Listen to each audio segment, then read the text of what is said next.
Abra su Biblia en el capítulo 5 de Nehemías. El tema de este libro lo encontramos en Nehemías 2:20. Y en respuesta les dije, el Dios de los cielos, Él nos prosperará, y nosotros sus siervos nos levantaremos y edificaremos. Permítame enfatizar algo que ya he dicho antes. Cuando los hijos de Dios se ponen a trabajar de acuerdo a la voluntad de Dios, el diablo y sus demonios se ponen a trabajar para detenerlos. Y el diablo inspiró ciertas filosofías y ocasionó problemas para impedir que Nehemías, como hombre de Dios y líder de su pueblo, reconstruyera el muro de Jerusalén. ¿Cuáles fueron algunas de las artimañas que usó el diablo contra Nehemías? Primero, trató la mofa, burlándose del trabajo que hacían. Pero como eso no dio ningún resultado, usó las amenazas, el peligro. Pero en eso también fracasó. El siguiente paso diabólico, ¿cuál fue? La división. Dividir a la gente en su manera de pensar y de sentir. Y justo en la mitad del programa de reconstrucción hubo división por asuntos financieros. Nehemías capítulo 5, los 5 primeros versos. Entonces hubo gran clamor del pueblo y de las mujeres contra sus hermanos judíos. Permítame hacer una pausa aquí para enfatizar que el diablo prefiere 1000 veces el empezar argumentos y discusiones dentro de la iglesia que vender litros y litros de licor. La palabra clamor en este versículo significa griterío, voces airadas, discordia. Pero sigamos leyendo. Había quien decía, nosotros, nuestros hijos y nuestras hijas, somos muchos. Por tanto, hemos pedido prestado grano para comer y vivir. Y había quienes decían, hemos empeñado nuestras tierras, nuestras viñas y nuestras casas para comprar grano a causa del hambre. O sea que había hambruna en la tierra. La inflación era tremendamente alta y era difícil conseguir alimentos. Y había quienes decían, hemos tomado prestado dinero para el tributo del rey sobre nuestras tierras y viñas. Hoy quiero hablar sobre la fórmula de Dios para la libertad financiera.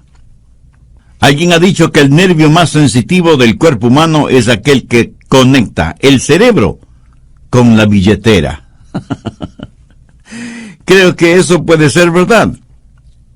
Sé que cuando se habla de finanzas, la gente escucha con atención, pero nerviosamente. Estoy convencido que toda escritura es dada por inspiración de Dios y que es provechosa y útil. Pero para que sea provechosa para nosotros hoy, debemos hacernos 3 preguntas. Primera, ¿qué significó entonces? Segunda, ¿qué significa hoy? Y tercera, ¿qué significa para mí personalmente? En el capítulo 5 de Nehemías descubrimos por lo menos 2 cosas. Primero, el problema de la esclavitud financiera. Y segundo, los principios de la libertad financiera. Veamos primero la esclavitud financiera de la gente en tiempos de Nehemías. Algunas personas dicen que la Biblia está pasada de moda. Pero solo el leer los primeros versos de Nehemías 5 es como estar leyendo las noticias financieras en cualquier periódico del mundo actual. Note 3 cosas en lenguaje moderno. Primero, luchas, problemas y divisiones en el mundo financiero. Segundo, había escasez de productos, y los que había eran muy caros, y era difícil conseguirlos, aún en el mercado negro. Tercero, la gente estaba hipotecando sus propiedades por segunda o tercera vez para tener dinero para comprar alimentos. ¿No le parece esto un fidedigno retrato de lo que nos sucede en la actualidad? Estamos hablando de depresión, de esclavitud financiera, cuando usted tiene que hipotecar su casa para poder alimentar a su familia. Pero no solo eso, sino que estaban ahogados en deudas. Mire Nehemías 5:4. Y había quienes decían, hemos tomado prestado dinero para el tributo del rey. O sea, tuvieron que endeudarse para pagar sus impuestos. ¿Se imagina?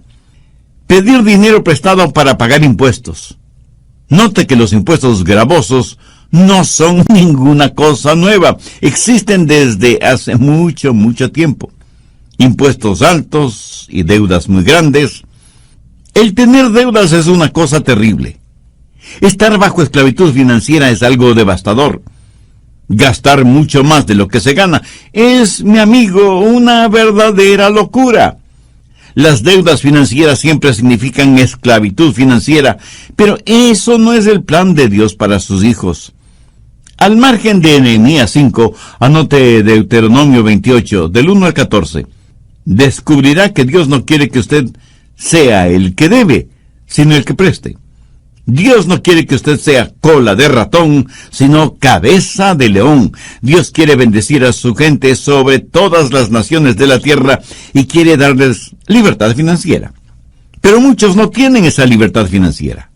Por el contrario, están en esclavitud financiera y ese es el plan de Satanás, porque no han entendido ciertos principios espirituales de libertad financiera. El diablo quiere mantenerlo en esclavitud y a él no le importa qué clase de esclavitud. Solo le interesa que esté en esclavitud. ¿Está usted viviendo en esclavitud financiera? Escuche las 10 marcas de esclavitud financiera y vea si usted se identifica con alguna o algunas de ellas. Primero, cuando por falta de fondos adquiere a crédito los gastos diarios. Segundo, cuando deja de pagar el próximo mes algo que debe pagar ahora.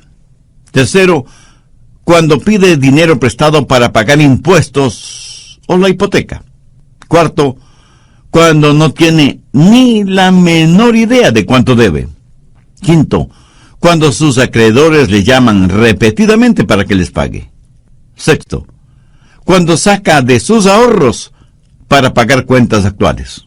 Séptimo, cuando solicita un préstamo grande para pagar préstamos pequeños.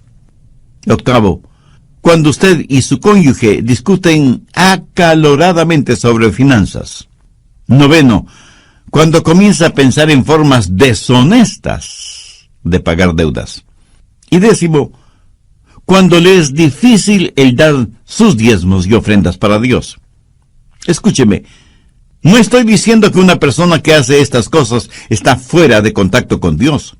Hay muchas personas que aman honestamente a Dios y sin embargo caen en esta trampa. Al diablo le fascina cuando usted es esclavo de esta manera de actuar y de hacer como hijo de Dios. La gente en tiempos de Nehemías estuvo bajo esclavitud financiera y estaban frustrados, tanto que se volvieron unos contra otros. Estaban haciendo un trabajo para Dios de acuerdo a la voluntad y al plan de Dios. Sin embargo, había algunos en esclavitud financiera y se sintieron frustrados e irritados y se volvieron unos contra otros. Eso no fue parte del plan de Dios, pero esa era la manera en que el diablo trabajó, dividiendo a la gente de Dios, para que no hiciera lo que Dios les había dicho hacer. Ahora, debo aclarar que no solo la gente pobre puede estar en esclavitud financiera. La gente rica también puede estarlo. Leamos Nehemías 5, versos del 6 al 8. Y me enojé en gran manera cuando oí su clamor y estas palabras. Entonces lo medité y reprendí a los nobles y a los oficiales y les dije, exigís interés cada uno a vuestros hermanos. Y convoqué contra ellos una gran asamblea y les dije, nosotros según nuestras posibilidades rescatamos a nuestros hermanos judíos que habían sido vendidos a las naciones, y vosotros vendéis aún a vuestros hermanos, y serán vendidos a nosotros.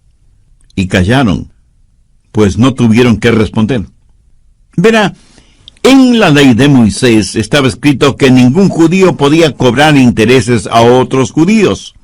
A un gentil sí, pero a un judío no. Eso lo establece claramente la ley. Pero estos judíos estaban quebrantando la ley y estaban cobrando enormes intereses a su propia gente y poniéndoles bajo esclavitud financiera, y esto realmente disgustó enormemente al profeta de Dios. Por eso los reunió y les leyó la palabra de Dios y les dijo que dejaran de hacer aquello que iba en contra de la ley. Aquellos judíos ricos que estaban aprovechándose de la situación eran tan esclavos de las finanzas como los pobres a quienes explotaban. Escúcheme, el dinero es un maravilloso siervo mientras lo tenemos como siervo, pero es un amo insensible y exigente cuando permitimos que se convierta en nuestro amo.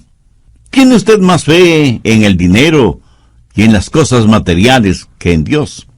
Si su respuesta es afirmativa, usted está en esclavitud financiera, y esa es la peor clase de esclavitud que puede experimentar un hombre o una mujer. Si usted quiere saber cuán rico es, sume todas las cosas que el dinero no puede comprar y que la muerte no puede destruir.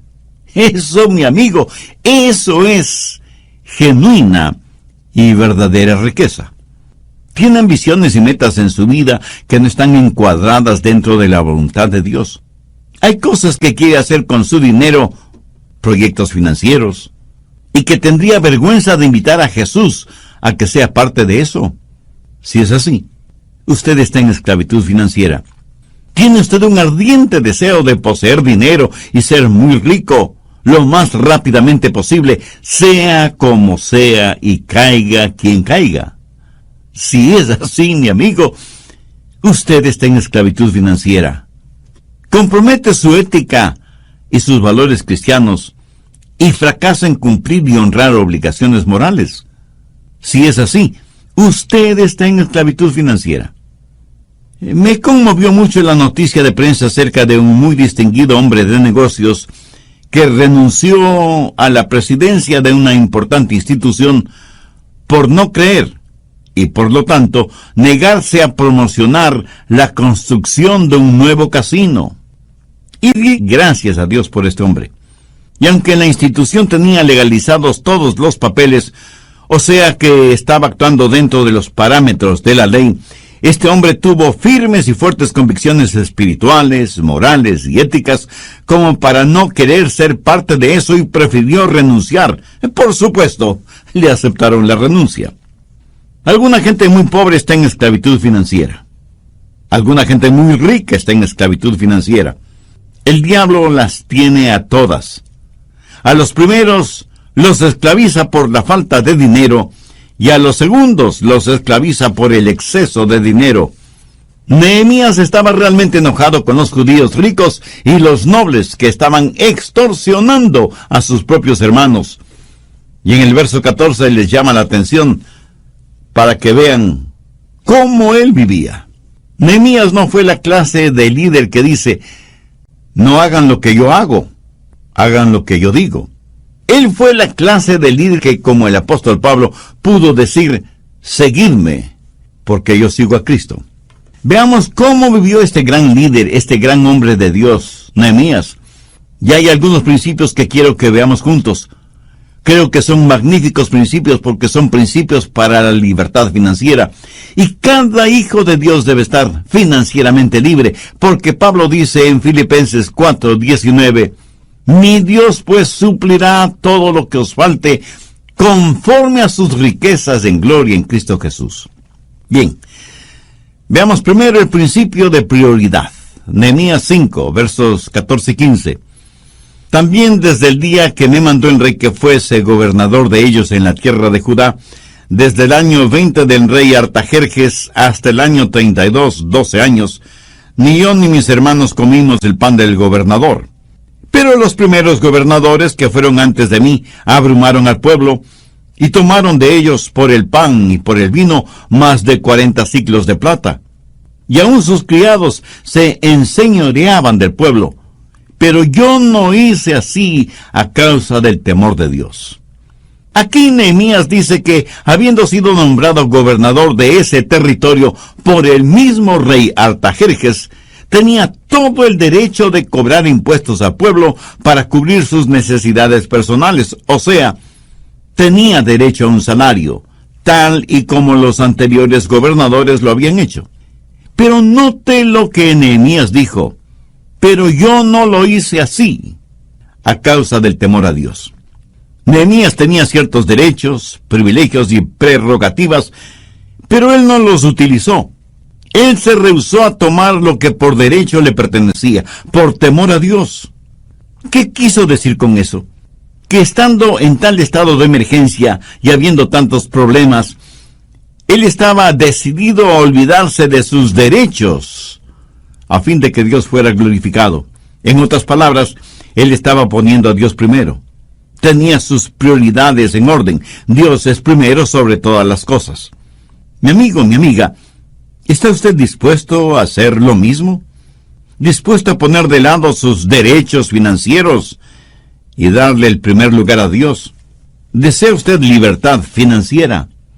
Pues mire lo que Jesús dice al respecto en Mateo 6:33. Mas buscad primeramente el reino de Dios y su justicia, y todas estas cosas os serán añadidas. El Dios Todopoderoso no trabajará desde un segundo lugar.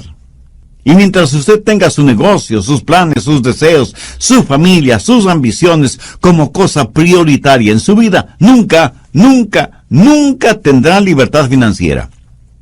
Pero Jesús ha prometido que si usted tiene sus prioridades con Dios como la primerísima prioridad, y busca primero el reino de Dios y su justicia, todas las cosas correctas que anhela le serán concedidas.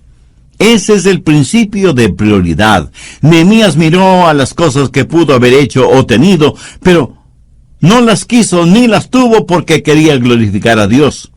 El temor de Dios, la voluntad de Dios, significó más para él que ninguna otra cosa. Si el dinero es su meta, si el dinero es su Dios, usted nunca tendrá libertad financiera. Si usted no pone a Dios en el primer lugar, usted es un necio que está jugando un juego en el que siempre perderá. Un hombre cierta vez dijo: es muy difícil para mí esto de confiar, de tener fe. Yo manejo realidades. Y realidad es lo visible, lo palpable. Bueno, sí y no. ¿Es su casa real? ¿O los muebles, o la ropa, o las flores, etcétera, etcétera? Son cosas reales en el sentido de que las vemos y están ahí, pero no son reales en el sentido de permanencia, porque no duran para siempre. Veamos 2 Corintios 4:18. No mirando nosotros las cosas que se ven, sino las que no se ven, pues las cosas que se ven son temporales, pero las que no se ven son eternas. La realidad no está en aquello que usted puede ver, palpar, gustar o sentir. La única realidad está en Dios. Amigo, si usted pone su confianza en las cosas que puede ver, tocar y saborear y sentir y contar, está viviendo en un mundo ilusorio. Las cosas que se ven son temporales, las cosas que no se ven son eternas. Y cuando Dios es nuestra prioridad número uno, es que estamos en contacto con la realidad. Voy a resumir brevemente lo que vimos en el programa anterior. Recuerde que estamos estudiando la vida de Nehemías, especialmente con lo que tiene que ver la reconstrucción del muro y de las puertas de la ciudad de Jerusalén. Estamos en el capítulo 5 de Nehemías. No se olvide que él era gobernador en el reino de Artajerjes en Persia y había escuchado de labios de aquellos que venían desde Jerusalén cómo la muralla y las puertas de la ciudad estaban destruidas. Nehemías, siendo un judío y hombre de Dios, sintió que su responsabilidad era hacer algo por su ciudad, y como líder convocó a los judíos para que le ayudaran en esa tarea. ¿Cómo vivió este gran hombre de Dios y extraordinario líder? En su vida hay algunos principios que quiero que los veamos juntos, porque creo que son magníficos principios para la libertad financiera. Y al término del programa anterior vimos el primer principio, el principio de la prioridad, o sea, tener como primerísima prioridad a Dios. Ni posición política, ni bienes materiales, absolutamente nada debe ocupar ese primer lugar que solo le pertenece a Dios. Y aunque Nehemías prestaba sus servicios como gobernador en un reino terrenal, era súbdito de un rey y un reino celestial. Entonces, el primer principio fue el principio de prioridad. Segundo, el principio de industriosidad o de laboriosidad. Nehemías 5:16. También en la obra de este muro restauré mi parte. Si su meta es tener suficiente dinero en el banco para no tener que trabajar más, es que no ha entendido de qué se trata la vida. Sabe que hay miles de personas que han hecho arreglos para no tener que trabajar nunca más. Sabe que la Biblia dice que hay que trabajar 6 días, pero también dice que hay que descansar. ¿Sabe por qué muchos no tienen libertad financiera? Porque piensan que trabajo es una mala palabra. En serio. Algunas personas no reconocen una oportunidad porque viene con ropa de trabajo. Hay mucha gente, aún en círculos religiosos, que buscan posiciones importantes, pero que no signifiquen demasiado trabajo. Y detrás del deseo de muchas personas de ganar miles o millones en diferentes loterías o en los casinos, está el anhelo de tener mucho dinero para no tener que trabajar. Se olvidan que significa aún más trabajo el cuidar el dinero. Nehemías financieramente estaba muy bien, debido a su alto cargo en el gobierno del rey, pero no tuvo ninguna vacilación de ir hasta Jerusalén y ponerse ropa de trabajo para reconstruir el muro. ¿Sabe cuál es el verdadero problema, especialmente en países desarrollados, afluentes y ricos? Que muchas personas viven exclusivamente de la ayuda que les da el gobierno. Y como reciben dinero sin trabajar, piensan que serían unos verdaderos tontos si buscaran trabajo, porque el gobierno dejaría de darles lo que les da. Al respecto, un notable estadista y economista internacional dijo sarcásticamente que en algunos países desarrollados sus gobiernos son los mayores promotores de la vagancia y el desánimo, porque sostienen a los vagos que no quieren trabajar y cargan con excesivos impuestos a aquellos que trabajan. Y para poder mantener a los primeros, tiene que meter la mano en los bolsillos de los segundos. Bueno, sin comentario alguno. En el nivel económico usted no puede legislar para que la gente tenga libertad financiera. Las leyes no pueden sencillamente decretar que se termine la pobreza, quitando a los ricos lo que tienen para dárselo a los pobres, porque a la larga sucederá lo siguiente. Los pobres llegarán a ser ricos y por supuesto los ricos llegarán a ser pobres. Entonces habrá que quitarles a los nuevos ricos para poder dárselo a los nuevos pobres. Y ese es un círculo vicioso ad infinitum. No se puede multiplicar la riqueza dividiéndola. El gobierno no puede dar nada a nadie sin antes haber quitado a los demás algo de lo que tienen y en el proceso haber guardado algo para sí mismo. Aquello que un hombre recibe sin haber trabajado, otro hombre trabajó y no recibió la totalidad de su trabajo porque le quitaron para darle al que no trabajó.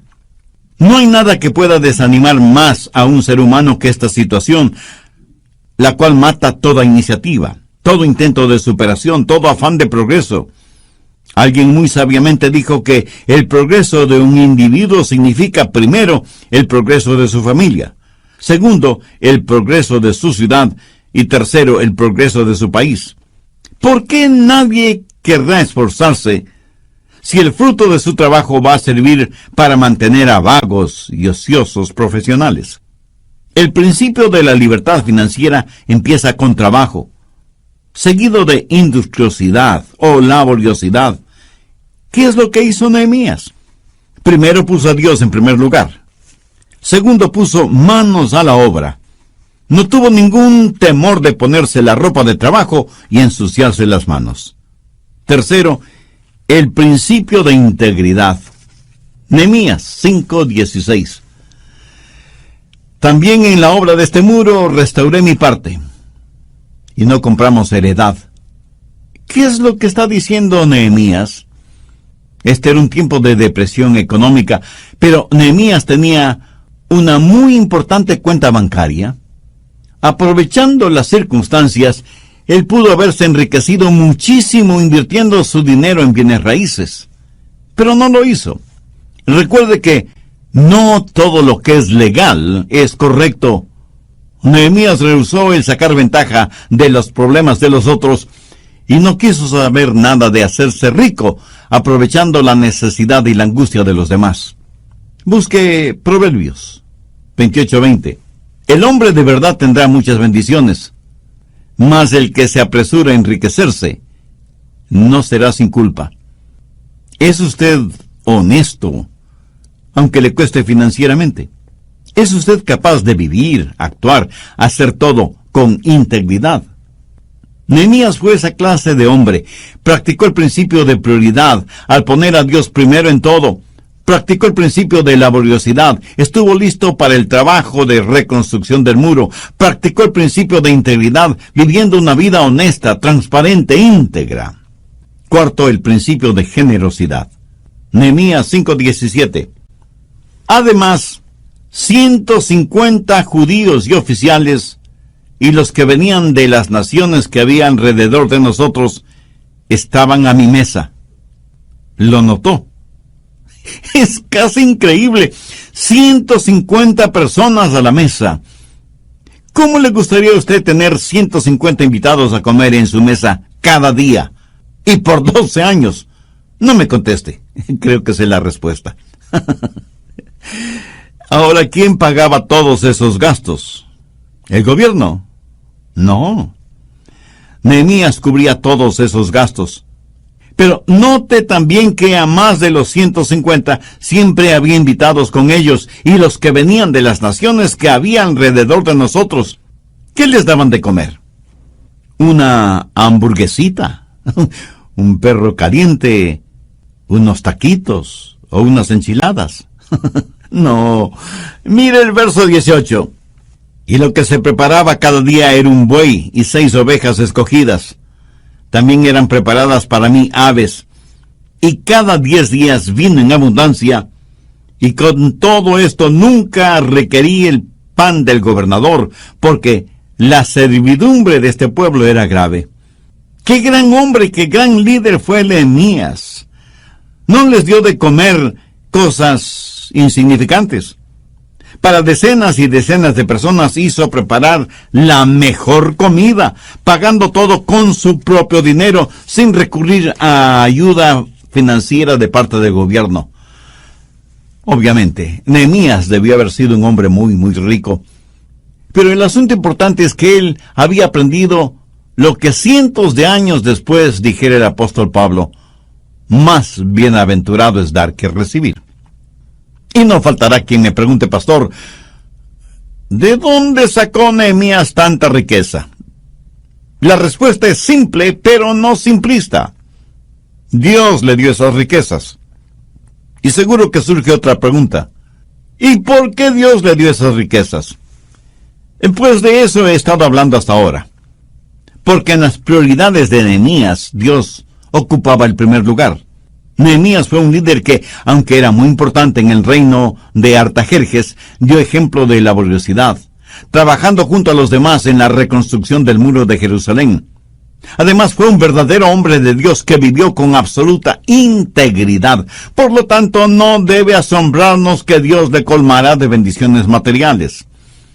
De alguna manera, Nehemías practicaba lo que el Señor Jesús diría siglos más tarde: dad y se os dará. Medida buena, apretada, remecida y rebosando, darán en vuestro regazo. ¿Sabe? Nadie puede dar más que Dios. Y Nehemías sabía eso. Y porque Dios fue generoso con él fue generoso con los demás. Busque 2 de Corintios 9:6. El que siembra escasamente, también segará escasamente. Y el que siembra generosamente, generosamente también segará. Si usted es agricultor y quiere solo una pequeña cosecha, sembrará muy pocas semillas. Pero si quiere una gran cosecha, sembrará muchas semillas. Esta es una ley divina inmutable que se puede aplicar en todos los aspectos de nuestras vidas. Cosecharemos aquello que hemos sembrado, tanto en calidad como en cantidad. ¿Tiene interés en saber cómo dar? Bien, hablemos de generosidad. Voy a darle 7 principios de generosidad espiritual. Primero, Dios sabe nuestras necesidades. ¿Está de acuerdo con eso? Muy bien. Segundo, Dios hace provisión adecuada. Él sabe cuánto va a poner a nuestra disposición, porque como Él sabe todas las cosas, sabe exactamente qué y cuánto necesitamos. Tercero, Dios se complace en dejarnos saber lo que Él quiere que hagamos. Hay alguien que piensa que Dios nos dice que debemos hacer su voluntad, pero rehúsa en revelarnos cuál es su voluntad. Dios sabe cuál es la necesidad y cuánto de esa necesidad la va a solucionar por nuestro intermedio. Cuarto, Dios nos capacita en forma suficiente para que podamos hacer lo que Él nos guía para que hagamos. Nos pedirá Dios que hagamos algo que no podemos hacer. Por ejemplo, ¿cree usted que Dios me pediría que salte sobre un edificio de 10 pisos cuando Él sabe que no me ha dado la habilidad atlética como para saltar ni siquiera una valla de 1 metro de altura? Escuche, cualquier cosa que Dios me pide que haga, Él me dará la habilidad y la capacidad para hacerla. En cualquier labor o responsabilidad, Dios me mostrará cuál es la parte que Él quiere que yo haga, y Él mismo me capacitará para que yo pueda realizarla. Quinto, Dios nos pide que demos de aquello que Él nos ha dado. Cuando doy de los ilimitados recursos de Dios, en vez de dar de mis muy limitadas finanzas, todo lo que tengo que hacer es saber que Dios quiere que lo haga.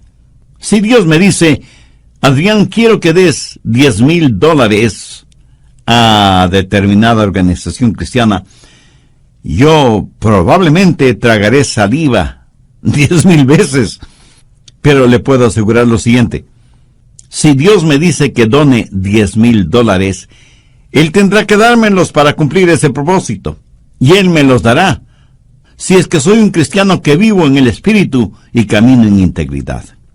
Sexto, dar generosamente requiere el poder de Dios.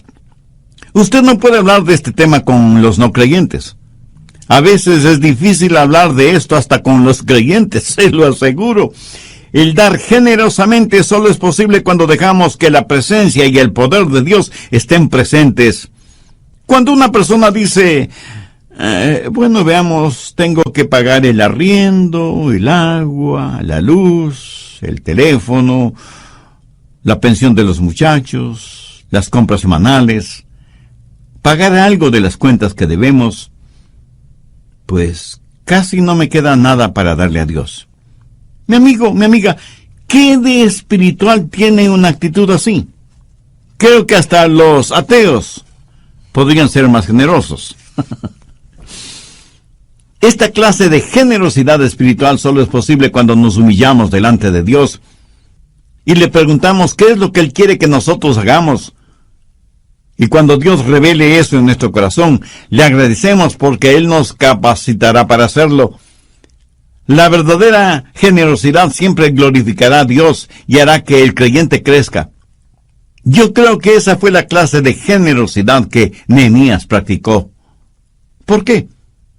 Porque él estuvo en contacto con Dios día tras día. Lo mismo estando en el palacio que estando en la muralla. Cuarto, el principio de dependencia. Nehemías 5:19. Acuérdate de mí para bien, Dios mío, y de todo lo que hice por este pueblo.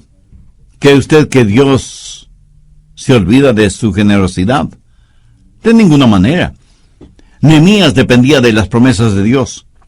Para su recompensa, él no estaba confiando en ningún hombre, dependía de Dios para sus necesidades y porque había puesto a Dios como prioridad número 1 en su vida. También tenía la confianza como para acercarse a Dios y pedirle sus bendiciones. Salmo 35:27. Canten y alégrense los que están a favor de mi justa causa, y digan siempre, sea exaltado Jehová, que ama la paz de su siervo. Este es un versículo maravilloso. Dios debe por siempre ser exaltado y magnificado, porque Él se alegra y se goza en la prosperidad de sus siervos.